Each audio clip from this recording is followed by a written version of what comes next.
online entrepreneur for over 10 years, and as an ADHDer, that has brought both good things and bad things. But one of the things that I've actually found is I need systems and tools to be able to do the work for me so that if in case I forget, it will tell me. So today I'm going to be walking you through this week's framework, which is going to be called the Simple Framework. This is basically how to systemize and automate your business so that you don't forget all the important things.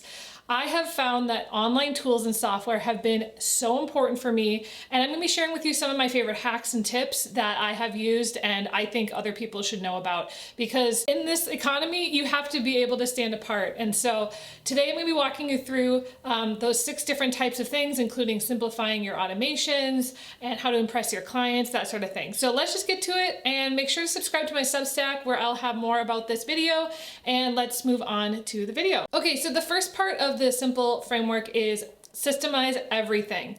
If you don't have things automated, if you don't have things set up, you are going to lose people along the way. And as someone who knows how hard it is to get, new leads and new people interested in what you're offering, making sure that everything is systemized and working is really important. One of the most important things that I don't think a lot of entrepreneurs talk about enough is having an easy one-click system for able to contact you.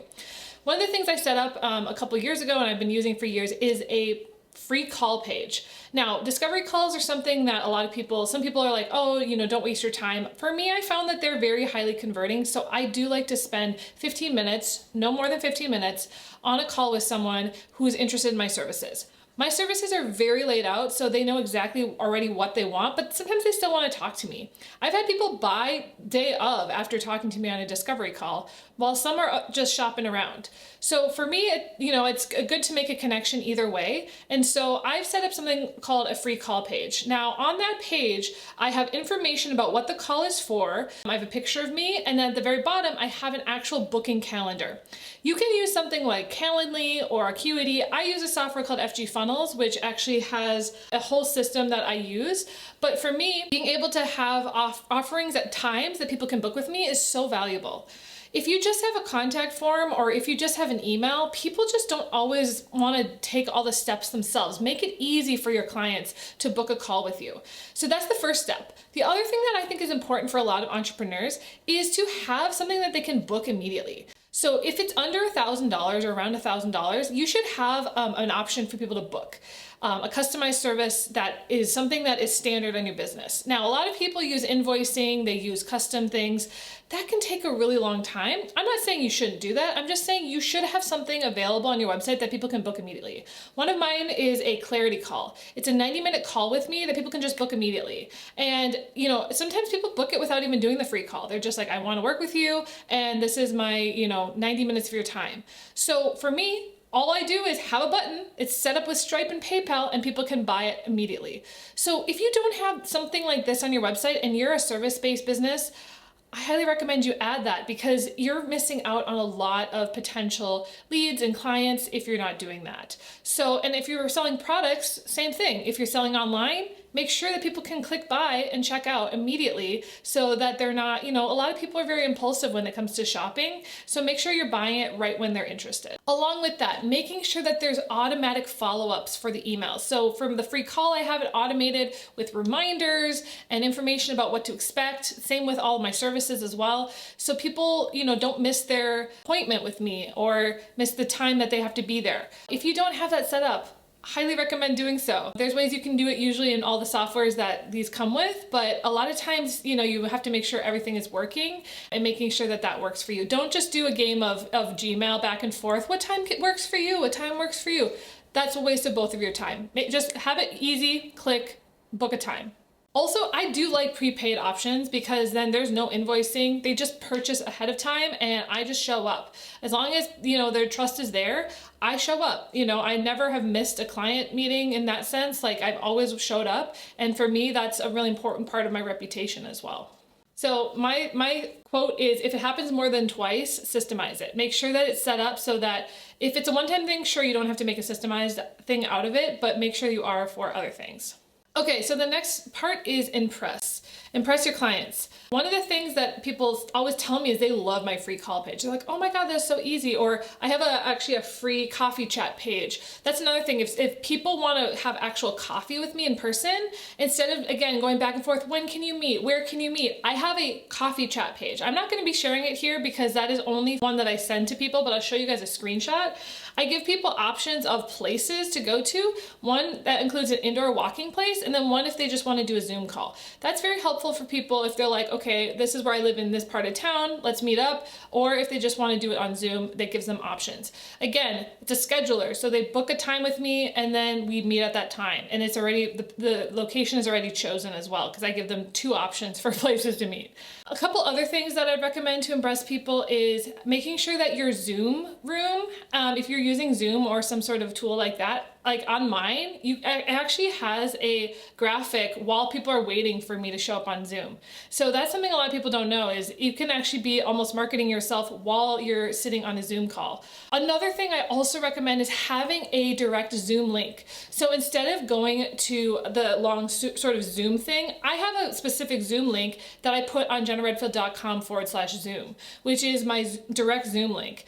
Obviously, if you click on it, I'm not going to be there, so it's a waste of your time. But if someone is joining my Zoom at a specific time, all they have to do is go to that link and they don't have to remember that super, super long Zoom code. That is a huge one for me, that a lot of people are like, oh my God, I need to do that for myself. I'm like, yes, you do. It is so much easier to do it that way. Some other important things to have and impress your clients is making sure that you have ways that people can contact you. For example, on my LinkedIn bio, the first thing that I have on my, like underneath my name, is my link to my free call. My goal is to get people to that page. However, because that's my only link on LinkedIn, I also have some buttons on the top to some of my other things like my main services and my homepage. I also at the bottom have links to my Substack. So if people want to follow me on Substack, I make sure that this page has everything that they need, as well as just the booking scheduler. Same exact thing on Instagram. Making sure that you have a direct way that people can contact you, so important. The auto calendar features that are available now is just, it's amazing. And also Notion calendar has booking links now as well. So that might be another way that you can use it if you're using Notion. Okay, let's go to the next phase, which is all the tools that I use, mastering your tools. So I have really narrowed down the tools that I use in my business. I am not a software hopper like I used to be. And in fact, I highly recommend it. To me, software hopping is like moving. You have to hire a moving company and you got to move all your stuff to a new site, and it just takes forever. And that to me is such a huge investment of time and energy. So over the years, I've really found the apps that work for me, and I've just stuck with them. I know from an ADHD mind, like in the past, I was always just like, oh, I don't like it, moving on. I have really spent time researching and figuring out what do I need. These are the main tools that I use for my business, and I'm gonna go through them. Notion, you guys know this, I teach it on this channel. Notion is my to-do list, it's my calendar, it's my CRM, it is all the things that I'm doing, a lot of personal stuff, my grocery list. It's everything that needs a list, basically, is Notion. So that is a huge tool that I use for everything like productivity. The next one is Google Photos. That is everything content. So storing content, videos, photos, that is everything of the stuff that I'm gathering. That is what I use. I use Google Drive as well a little bit for client work, but I mostly use Google Photos personally. CapCut is what I use for all my video editing. So the video you're seeing now was edited in CapCut. I do it on desktop, and so I use that for both client work and personal work. So I just don't use any other apps these days. It has the auto captioning, it has great transitions and everything that I need. It's $20 a month. I think it's worth it at this point because I use it so much. The one that I'm using now, which we'll see in the future, FGFunnels, is what I use for my website, my scheduler, all the automated emails. That is something I've been using. It is not cheap, but I do use it, and I've used it for 4 years. I'll probably use it for the next year. We'll see in a year. I might switch to something else, but I use it now. The other thing that I also use along with that is Substack. So I was sending out emails using FGFunnels, and I've switched to Substack, and I like Substack better because it is a newsletter. It's an all-in-one thing that I use every single week. So for me, Substack is my all-in-one tool for my YouTube, my podcast, and my newsletter. Love Substack, highly recommend it. Canva obviously is what I use for all graphic design, anything that does like my thumbnails, anything graphics. And then obviously ChatGPT is what I use for all AI, all that stuff for helping me with literally my whole life. I use ChatGPT. Those are the main tools I use. I'm trying to think if there's anything else. I would say those are kind of the main ones that I use. And it's honestly like I try to not have too many tools, but obviously I have little ones here and there, which I'll share as I kind of go through some of the other topics, but those are the main tools that I use for the most part. Okay, so we're moving on to P, which is personalized with AI. So a lot of people, there's a lot of AI tools these days. People always ask me, I'm still a big ChatGPT user. That's just the one I use for a lot of things, but there's a really cool tool that I've started using in the last year called Whisper, which is available on the Mac, and I think it just became available on iPhone. It's a transcription tool that you can drag either YouTube videos, or you can talk to it, or you can upload things. It's only $25 for the year, but basically what I love about that is if once I'm done with this video, I will put that into Whisper. It will give me a transcript, and then I ask ChatGPT, hey, could you write timestamps for this video, etc.? Could you also do some keyword research for this video? One of my favorite things about ChatGPT is the deep research feature, which allows me to know, okay, what tags should I rank for this video? It does a lot of keyword research when it comes to my YouTube channel, figures out all that stuff. It also helps me create thumbnail ideas. So on ChatGPT, I'm like, okay, based off of this video, what thumbnail should I use? If you might have noticed that my thumbnails have changed, I now have just kind of a gradient background, and it's based off of the type of video. So this video will probably have actually it's probably brown. It's optimizer system. So I think that for me, having like, again, systems or order is so important, especially being autistic ADHD. You know, my ADHD brain is kind of going all over the place with excitement, and then my autism brain's like, I need structure. So for me, you know, ChatGPT has been so valuable for how I organize everything in my life, and especially with AI tools or content. Another one of my favorite tools, I've never really talked about it, it's Lens OCR. If you guys haven't used Lens OCR and you constantly copying like and pasting text from things, highly recommend it. It's a shortcut that allows you to take photos of any text or anything on a graphic, a website, anything, and it copies it and puts it in your clipboard.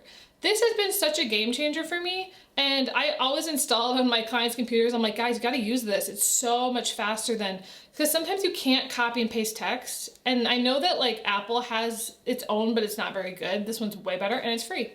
So for me, AI saves me so much time, and it allows me to really just brain dump and figure out what I'm trying to say, and it's been very helpful for me in my life. I've done a few videos on ChatGPT. Let me know in the comments if there's any others you want to see, but honestly, the time saving has been amazing. One of the things I mentioned in this video is content, and for me, leveraging my content systems is so important. One of the reasons why I love Substack so much is it kind of saves me so many steps. I don't have to send out a newsletter and promote my YouTube channel. It's just all in one. It's literally once a week on Tuesdays. I know that I'm gonna be sending out a newsletter, whether it's a podcast or a YouTube video. And that has made my life so much simpler because now I actually have specific days of the week that I do things. So Monday is when I film my YouTube video. It's Monday morning right now. I'm filming this video. I edit it. And so then I schedule it ready to go by Tuesday.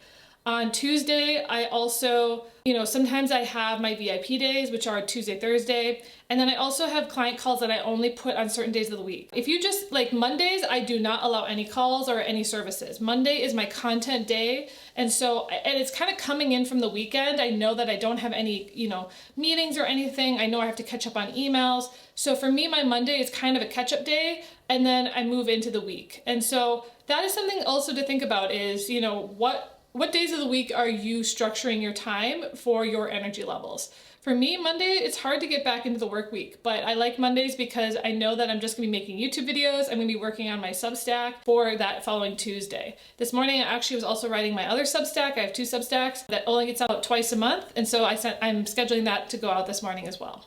When I create my videos, I can also cut them into reels, or I work on other content as well for the week. LinkedIn posts, Instagram posts, TikTok posts, whatever I'm trying to figure out, that also goes out this week. All right, and the final step of my simple framework is eliminate admin tasks.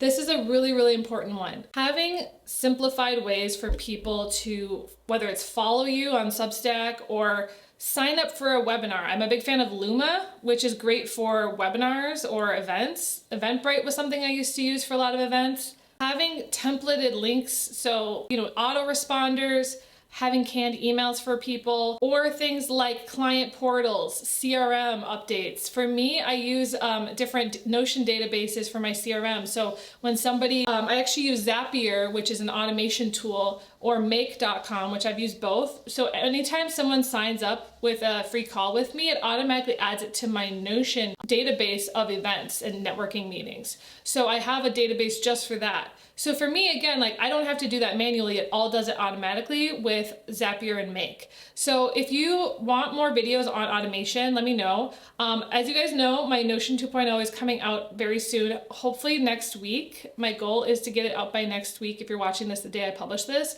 So if you want to also sign up for the waitlist or buy it down below if it's available. I'm really excited about this because I have been, Notion has made so many changes, and my course was almost 3 years old now. And so I've been re-recording everything with all the updates. So I hope that you guys check it out. There will be some updates with automations as Notion is also being automated. But anyways, let me know in the comments what other types of videos you want to see. I hope this was helpful. I think that automation in your business is so valuable, and I have found so much peace and time saving with all the things that are now available. And I just hope that you guys took something away from this. If there's anything else you want, make sure to join my Facebook group, my Substack, all the stuff below. Hope that you guys check that out, and I'll see you in the next video. Bye.